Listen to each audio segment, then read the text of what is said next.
I think that there is this paradox that if we really want something and we are over focusing on the outcome, that it can actually hinder us in the process of getting there because we over focus on this image of us being there already and we only see our future selves without reconnecting with ourselves in the here and now. And of course, if you have a goal, you should have a plan and you should follow those steps to get where you want to be. But in the process, I think it's crucial that we let go of the outcome.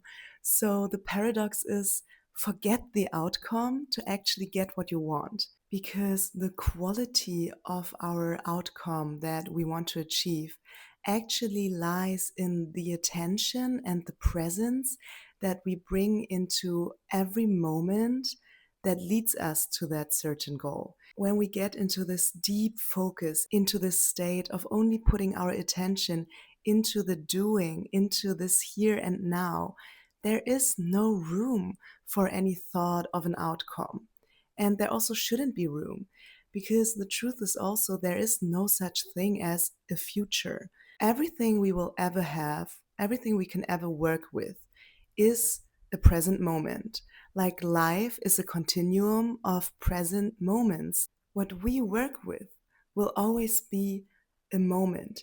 And the deeper our attention and our awareness is, the better the quality of that moment will be.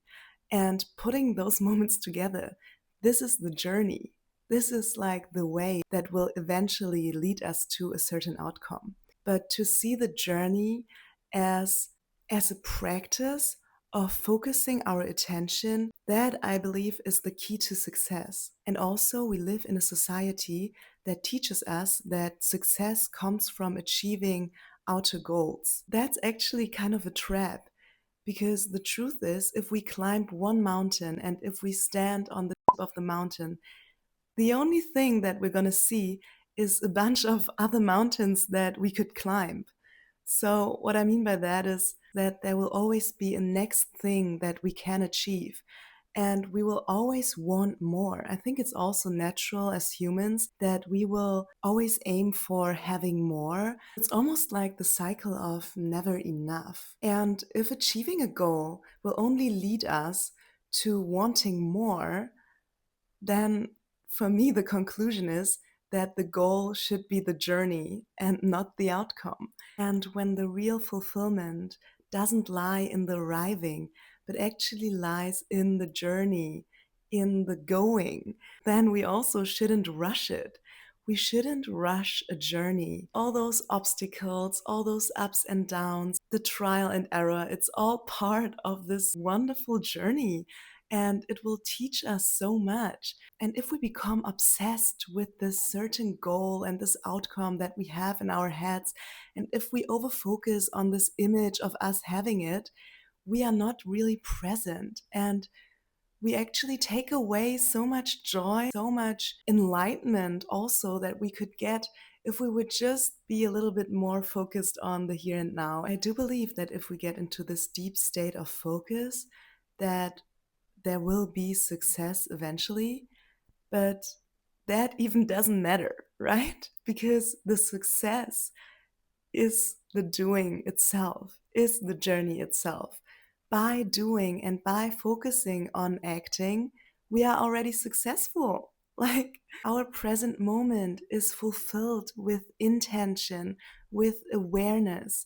So we already brought everything to the table that is filling our lives with meaning. Because when our life is only a sum of moments, of present moments, the more we focus on a present moment and the more we are present, the deeper the meaning of our life will get. And that is the only success that we should aim for. Like, honestly, being conscious, doing practices that bring us more into this conscious state, that should be our main goal. Not having something or getting to some external goal, but being at peace and being present with whatever we are doing right now and being fulfilled within. And for me, one of the best examples is an art form.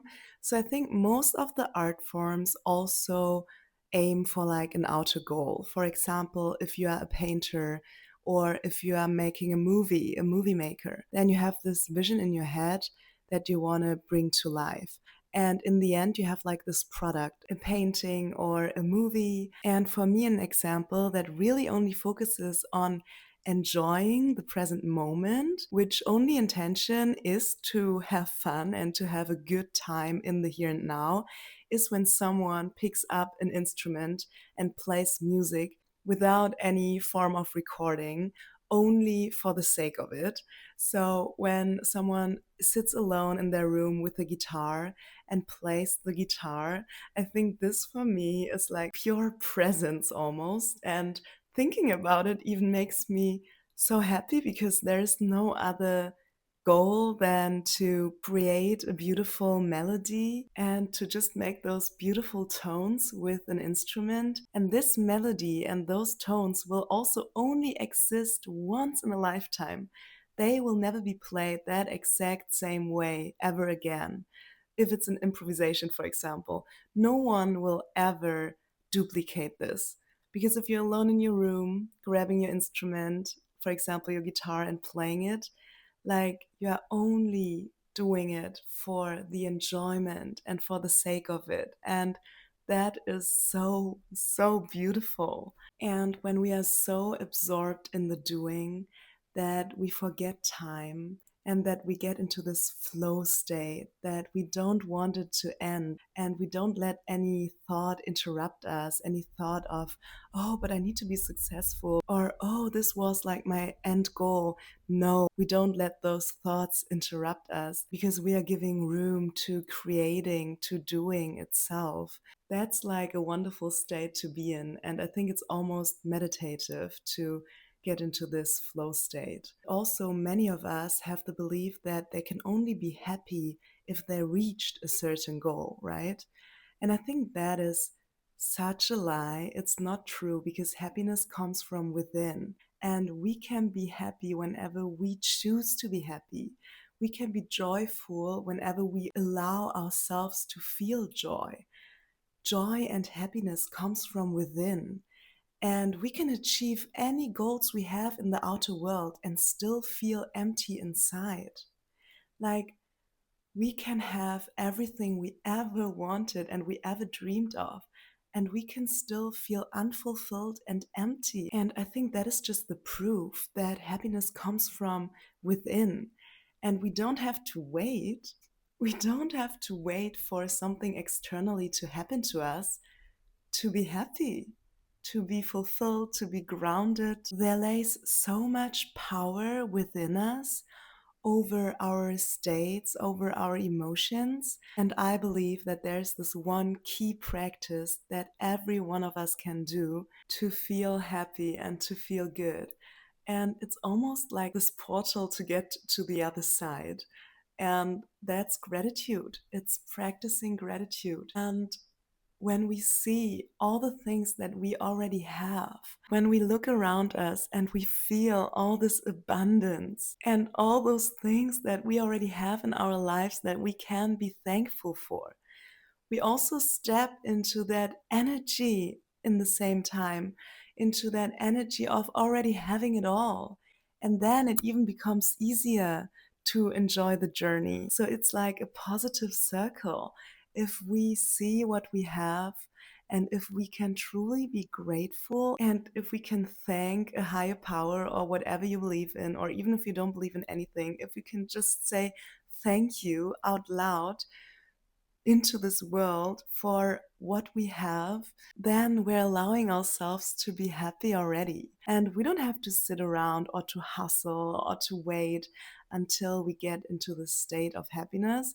We can actively choose to feel it and we can create it because we have so much power inside of us. Yeah, I really wanted to get this out there and I hope you really enjoyed this video. Maybe it inspired you or gave you some more insights. And yeah, I hope to see you in my next one really soon. Bye.